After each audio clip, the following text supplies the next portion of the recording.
Good morning, everyone. I hope you're having a good week so far. Today is Wednesday, which means we're going to talk about survivors of narcissistic and abusive personalities. That is SNAP.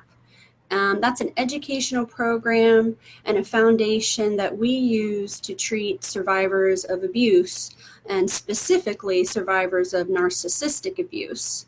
So just in case you didn't know what that stands for, or what it is or why we use it.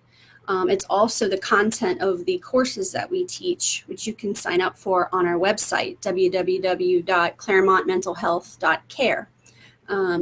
So you can sign up for the SNAP classes if you want to learn more.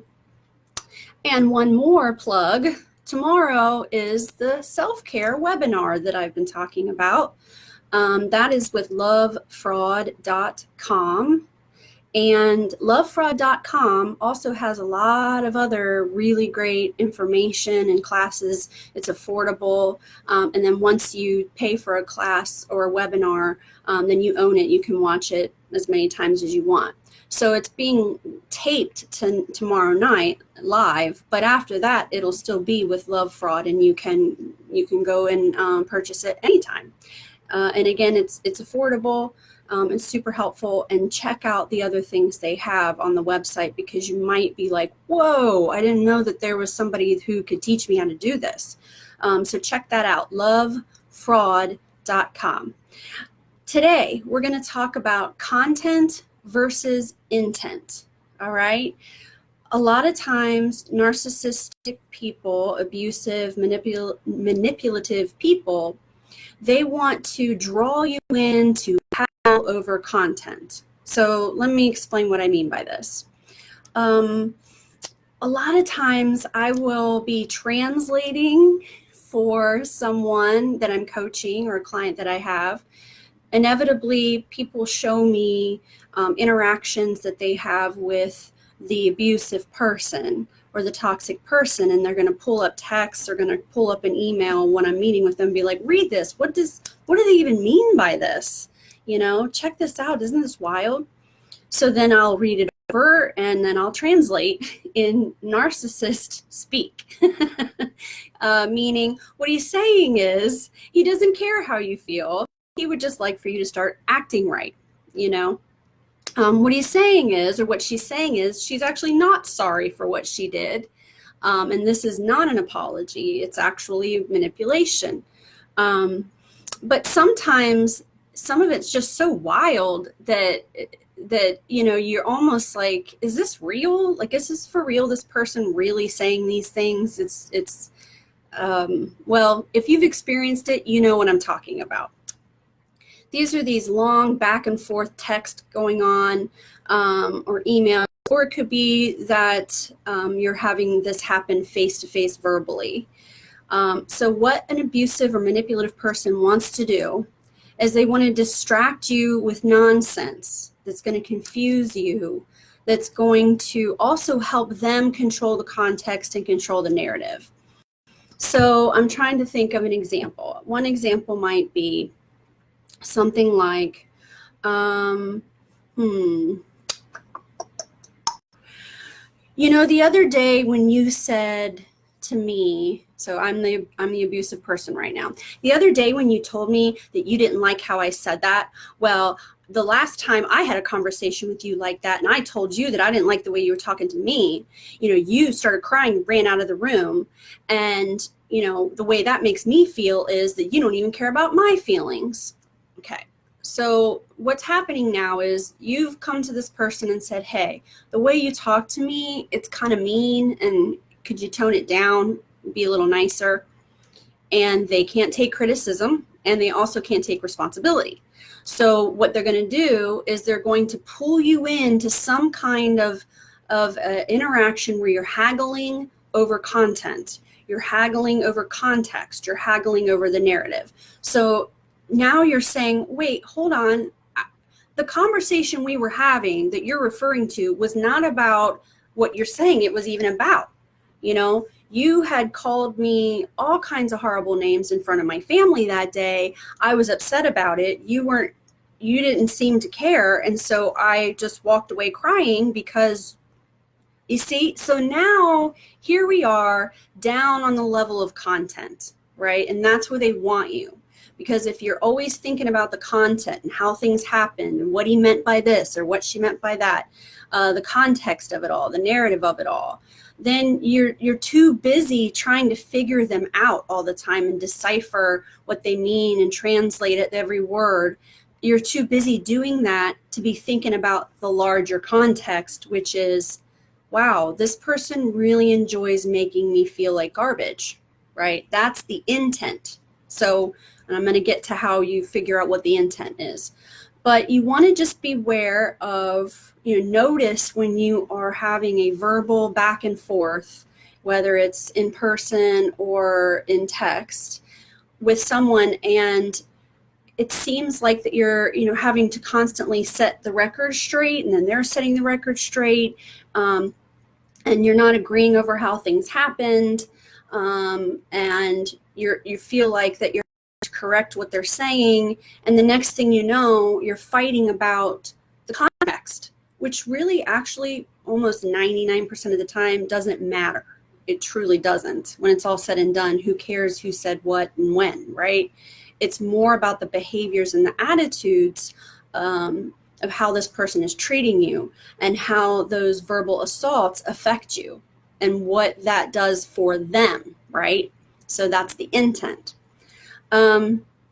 So when you're haggling over content, context is key. This is one of our common features of abusive relationships that we go over in our SNAP class. Context is king. It's also the name of a Star Trek Discovery episode. Star Trek Discovery episode. I love that show. Anyway, context is king, meaning if you define the context, you shape reality, you control the narrative, right? And that's what you're constantly fighting over with a narcissist is, no, that's not how it happened. You did this, I did this. You're completely making things up right now. Are you calling me a liar? No, I'm saying that our perspectives are very different of what happened. Well, that doesn't surprise me because, you said your therapist doesn't. Okay, now we're going to talk about my therapist, right? So they keep pulling into the content, and it gets you all twisted upside down, and it can make you feel hopeless in a way, because it's like, wow, this person doesn't even know me the way they're accusing me of and mischaracterizing me. So that what's happening is they're trying to shape reality by fighting over the context and the content, right?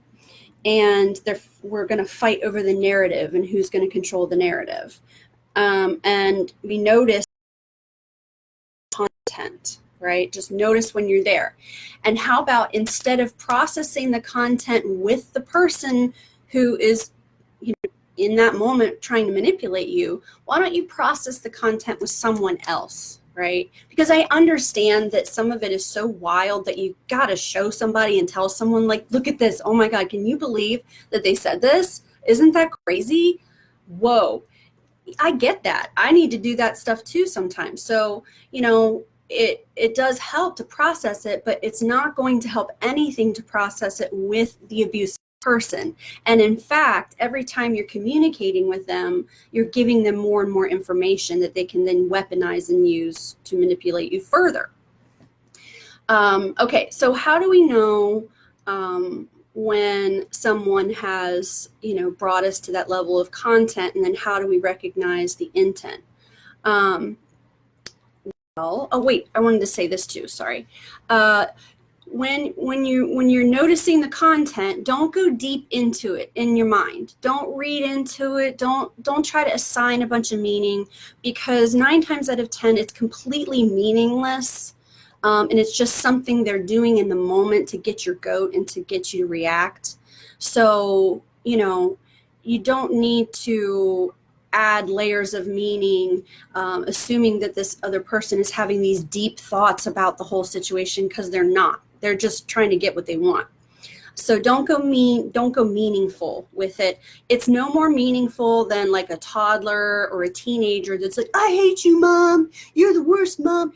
okay, yes, you're mad at me. I understand, right? It's meaningless because they are emotional toddlers, right? They're emotionally underdeveloped. So you know, if they say something mean to you, it really is just them lashing out like a child would.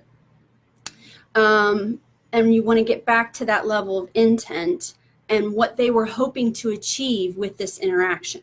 Okay, so the first question you can ask yourself if you're trying to locate the intent of the interaction, the first question I ask someone is, how were you feeling, or how do you feel after you read this? Well, I feel threatened. I feel guilty. I feel confused. I feel angry. I feel enraged. I feel obligated. I feel like a bad mom. I feel like a bad person. I feel like I should just give up and give in. There you have it. That's the intent, right? They're intentionally placing words in a sentence in a way that is going to affect you emotionally. And that's the whole point. So whatever emotion you're having, that's what they intend usually, right? So then, we don't necessarily have to be having the feelings to figure it out, although that's a good way to start looking for it. Another way is just to sort of step outside of the interaction and take a more objective view of it. Just asking the question, what are they hoping to achieve? What are they hoping to get out of this? What do they gain from this interaction? And that's your intent. Usually it has to do with manipulating you emotionally. So one thing we talked about in a previous video was how that, they will use your children, your religion, spirituality, death, illness, to really lay a heavy guilt trip on you. So, for example, they might say something like, you don't even know what's going on with your own kids because you're so wrapped up in yourself. No, that's you. That's what you're doing. And then you start listing, actually, I'm with the children 90% of the time, taking them all the things. How dare you say that I'm wrapped up in myself? You're not even here. And then that's because you won't let me be there. And, you've made it clear that I can't be anywhere near you. Well, that's because we have a protection order because you're abusive, right? And we're just back and forth and back and forth. It's a waste of time. It's meaningless. But we also want to kind of get a picture of where they are so that we can, think about risk. We can think about what the next moves may be and prepare for those. But in order to think that way, we've got to step outside of the emotional portion and outside of the content and really be focusing on, what does this person intend to accomplish? What will they achieve? And don't rule out things like to hurt me. That is often the number one motive, is I want to inflict pain, and so I'm going to say something mean. I want to break you down so that you comply. And if I poke you enough, you might just roll over and let me do what I want to do. So often it's just that. Another intention is to make you feel small, to make you feel ineffective, to make you feel like you don't matter, to make you feel like you don't have friends, true friends, that you don't have a support system, to make you feel like you aren't good at what the things that you do, to make you feel like that you can't trust your own perceptions. Why would someone want to make you feel that way if they love you? If they love you and they really are on your team and they really are your partner, or your actual true, genuine family member, why on earth would they want you to feel that way? I can't think of a reason that's a good one, other than they want you to comply. They want to have their way with you. They want to use you as a resource, or they want you to feel sorry for them, whatever they want to get out of you. So content versus intent. This is important. It takes practice, and sometimes it takes help. So, if you have someone that you talk to that understands what you're going through, make sure that you're just processing the content with them. You don't need to process the content with the abusive person. Also, I'll mention that we have remote SNAP coaching that we can do across the United States. So if you are someone this that isn't in Ohio, that's okay. Jen Reeker is our certified professional coach, and she is a SNAP coach, and she will work with you remotely. And those sessions are only $50, so it's a bit more affordable for people. And sometimes just talking to her 2 or 3 or 4 times is enough to make you, feel a lot more supported. And help you process your experiences, and especially things like this, right? It just helps to have somebody be like, okay, here's what happened this week, what's going on, and then they can help you sort through it. Jen's really, really good at that, and you can make an appointment with her. Again, go through our website to our scheduling program and make an appointment with Jen for SNAP coaching and consulting. Anyway, I hope you guys have a good rest of your day, and maybe I'll hear from some of you in the webinar today. I love it when I know people that I know are listening. It makes me feel, a little more comfortable. So hopefully I'll see some of you there, and if not, you can check it out at a later date, and I'll see you next week. Have a good day.